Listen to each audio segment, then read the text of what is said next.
तमाम ARY के मशहूर सहाफ़ी और इमरान खान के पसंदीदा सहाफ़ी ऐवान वज़ीर आज़म में मौजूद हैं, उसके बाहर कॉरिडोर में, और इमरान साहब से बात हो रही है। इमरान साहब की गुफ्तगू से ये अंदाज़ा हो रहा है कि वो इंतहाई कॉन्फिडेंस हैं, और वो उन्होंने ये तहैया कर रखा है कि वोटिंग तो वो नहीं कराएंगे, आज भी नहीं कराएंगे, कल भी नहीं कराएंगे, क्योंकि उनके अंदाजे के मुताबिक अगर सुप्रीम कोर्ट का कोई फैसला है तो वो ये है कि इस सेशन के अंदर वोटिंग होनी चाहिए। तो ये लंबी लंबी तकरीरें करते रहेंगे, अपोजिशन हवास बाख्ता हो जाएगी, पागल हो जाएगी, भाग जाएगी। तो ये है इनकी स्कीम।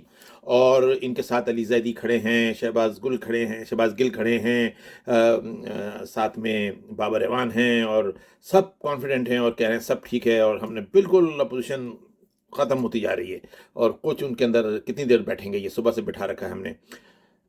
और सहाफ़ी बड़े हैरान है, यार ये तो वाकई बड़ा कॉन्फिडेंट है। थोड़ी देर के लिए उनको फ़ोन आता है, कहते हैं 1 मिनट में आता हूँ, 2 मिनट के लिए कह के जाते हैं आप बैठे, मैं भी आ रहा हूँ। उसके बाद वज़ीर आज़म बहुत देर तक नहीं आते हैं, और उसके बाद कोई थोड़ी देर के बाद उनको सहाफ़ियों को भगदड़ दिखती है, कुछ लोग इधर उधर भाग रहे हैं, और थोड़ी देर बाद उनसे कहते हैं जी महफिल।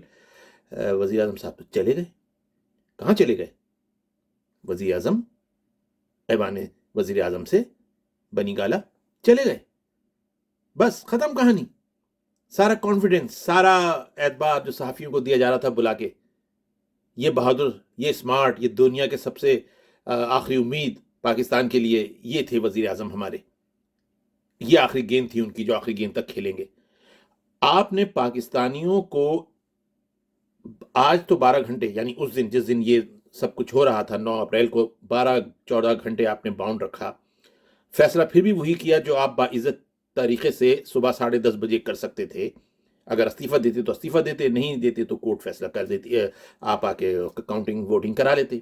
आपने वो भी ना कराई, जिद्दी बच्चों की तरह बैठे रहे कि जैसे सहरी का टाइम यहाँ वेस्टर्न वर्ल्ड के अंदर मुख्तलिफ होते हैं थोड़े थोड़े, और हमारे पाकिस्तान के हिसाब से ऐसा लगता है कि फजर की नमाज से काफ़ी पहले सहरी का टाइम ख़त्म हो जाता है। तो कुछ लोग यहाँ ऐसा करते हैं, कुछ ऊपर नीचे करते हैं। तो ये वो थे कि सहरी का टाइम, अभी तो अजान का टाइम नहीं हुआ, अरे खा लो और खा लो, अरे सहरी, और इतने में सहरी का टाइम हो गया, फिर सब वो ख़त्म हो गया।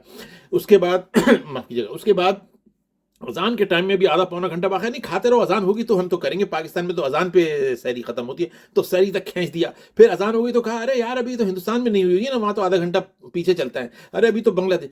तो पूरा दिन खाते रहे और रोजे की सहरी का इंतजार करते रहे।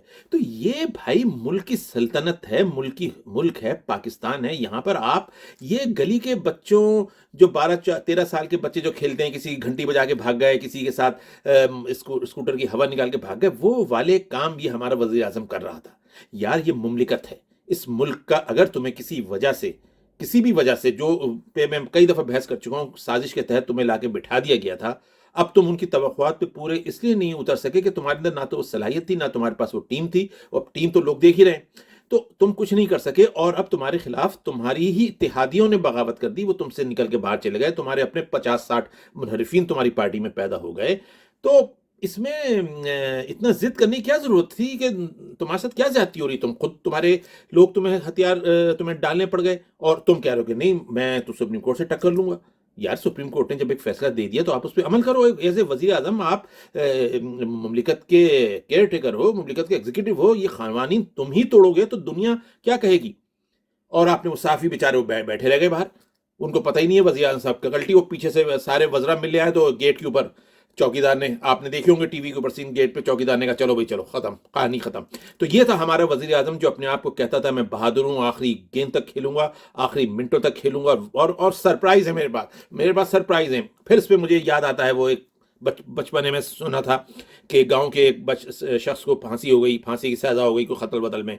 लोग भागे भागे पहुंचे काउंसलर के पास, नाजिम वाजिम जो थे कि भाई वो फांसी हो गई, भाई क्या करें उसको। तो उसने कहा कि अच्छा मैं कुछ करता हूँ, और बिल आखिर वो फांसी का दिन आ गया, और वो कहने लगा अच्छा मैं जज से कह दूंगा वो फांसी जरा सही तरह लगा देगा जल्लाद। तो ये वो लोग हैं, इस किस्म के वजीर आजम थे ये पाकिस्तान के। तो अब इनका जाना, तो मैं बार बार मेरी वीडियो जितने भी देखी मैंने कहा था कि देखें ये इसी तरह तहरीक अदम एतमाद से शरीफाना तौर पे ये नहीं जाएगा। हर वीडियो में मेरी मौजूद है, 5-7 वीडियो जो मैंने बनाई है 8 मार्च के बाद। लेकिन दिल का जाना ठहर गया है, सुबह गया या शाम गया, और शाम को ये चला गया। बहादुरी की सारी दास्तानें اب کوئی نہیں رہی. باتیں آ رہی ہیں کہ کچھ ظاہر قانون پہ عمل کرانے کے لیے کوئی ہیلی کاپٹر اترا تھا.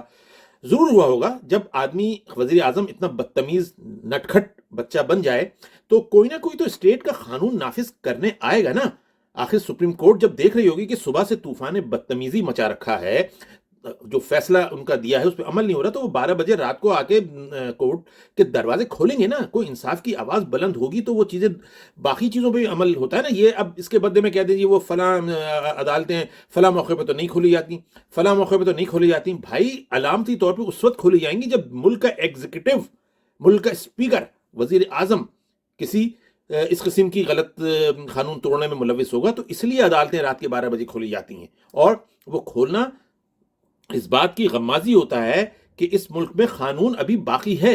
اور جیسا کہ میں پھر پچھلی ویڈیوز میں کہہ چکا ہوں کہ دیکھیں آہستہ آہستہ پاکستان بہتر ہو رہا ہے, پاکستان میں قانون کی عملداری قائم ہو رہی ہے. اب یہ ہو رہا ہے کہ وزیر اعظم کسی قانون سے بالا تر نہیں ہے, اسپیکر کسی قانون سے بالا تر نہیں ہے. آہستہ آہستہ یہ چیز نیچے بھی آئے گی, پھر اس کے بعد صوبائی جو وزرائے اعلیٰ ہیں وہ قانون ان کو بھی فالو کرنا پڑے گا. اس طرح نیچے آتے آتے غریب غربا تک آئے گا. تو سب کو قاعدے قانون کے ساتھ عمل کرنا پڑے گا اور سچا انصاف ملے گا. حالات دھیرے دھیرے بہتر ہو رہے ہیں.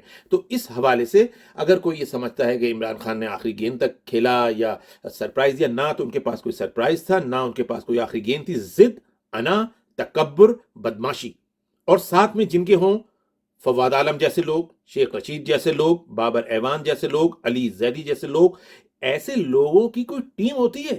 یہ کسی ٹیم کے لائق ہیں؟ یہ کسی ٹیم کے لائق نہیں ہے بھائی. ان کی تو بات کوئی اس ادھر سے سنے ادھر سے نکال دے.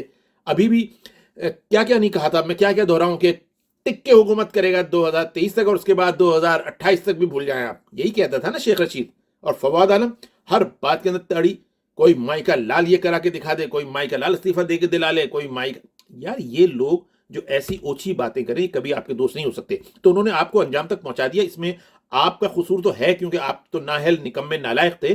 ساتھ میں ٹیم میں کچھ لوگ اچھے ہوتے تو کچھ آپ کو کھینچ دیتے. یہی وجہ تھی کہ 3.5 سال میں آپ کا زوال ہوا, اور 3.5 سال میں آپ کے پاس عوام کو بتانے کے لیے کچھ بھی نہیں ہے.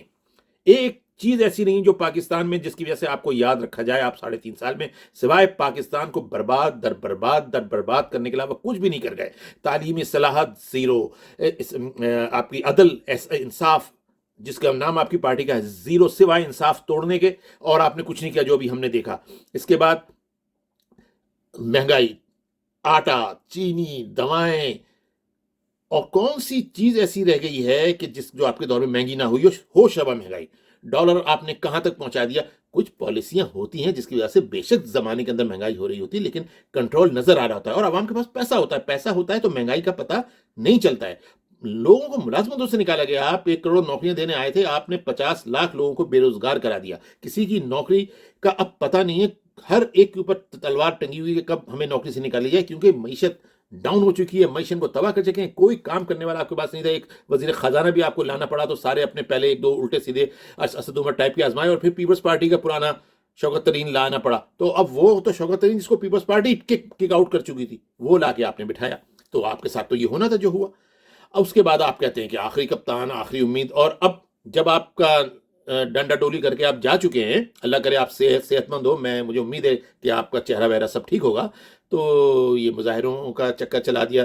دیکھیں پی ٹی آئی کے مظاہرے بڑے دلچسپ ہوتے ہیں. ایک تو پاکستان کے پہلے مظاہرے جو رات کو عشاء کے بعد ہوتے ہیں, ماشاءاللہ ویری گڈ, گھومنا پھرنا, رمضان کے دن ہے, تفریح کے دن ہے, شاپنگ ہے. رمضان میں عشاء کے بعد ہی تو دنیا ہماری چلتی ہے. تو وہ بھی اگر کراچی کو لے لیں تو کراچی میں تو ویسے کوئی چھوٹی سی چھوٹی پارٹی بھی کوئی مظاہرہ کر دے تو کامیاب ہو جاتا ہے. اور وہ بھی ریگل چوک پہ کرتی ہیں, کم سے کم جہاں 4 سڑکوں کا سنگم تو ہوتا ہے, کچھ چوڑائی تو ہے. یہ کہاں کر رہے ہیں, ملینم مال.